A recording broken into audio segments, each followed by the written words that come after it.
Ljubav je teška stvar u ovome svetu, ali jedina vredi. I ljubav nije stvar morala. Bog je ljubav, ali je iznad morala. Ne postoji pravilo, etička norma kojoj on podleže. Zakon koji nam je dat je samo osnova ili minimum, granica. Nemoj preko toga, sinko, nemoj dalje, nemoj makar to, makar ovo, minimalno. A traži mnogo više od toga i mnogo lepše od toga, od zakona. Čitajte poslanicu Galatima, bit će vam jasno. Pažljivo pročitajte. Apostola Pavla. Mnogo veće od zakona ljubav. Voli me, budi mi sin i ćer. A onda se ispunjava zakon i otud raspadi od ljudi, grešnici, ovaki, onaki. A ono svetitelji Hristovi, preuzeti od Hrista, njegovi prijatelji. I to je zbunjivalo ondašnji svet i to zbunjuje i ovdašnji svet. A što se ti popet družiš sa njom ili sa njim? On je ovakav i onakav. A što se ti druži, ideš kod onih političara tamo, vladiko, kad su oni ovakvi i onakvi?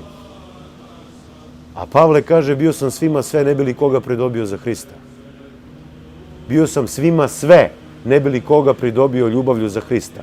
Niko mi nije pretnja, nikoga ne mrzim, nego hoću svakoga da pridobijem za Hrista.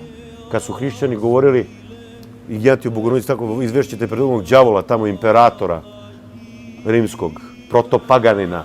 Rekao, nema veze, Milina i njemu ću da propovedam Hrista. Možda ga nešto kosne, možda mu nešto dušu i sve to. On vidi šansu da nekome donese ljubav Hristovu, pa sad, slobodni smo, koliko bude, koliko ne bude, ostatak je molitva.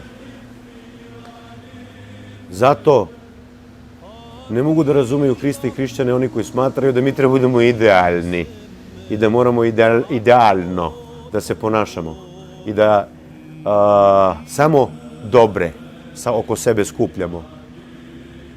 Socijalno prihvatljive, politički korektne, sa manirima, u rukavičicama, koji neće ništa ružno da kažu, ništa preterano, ništa neočekivano, ništa uzburkano. U prevodu bljutave, što bi rekao Hristos. Ili ti mlake koji će biti izbljuvani iz usta njegovih. O, da si studen ili vruć, ali nisi ni studen ni vruć, nosi mlak, te ću te izbljuvati iz usta svojih. Nemojmo biti mlaki u ovome svetu.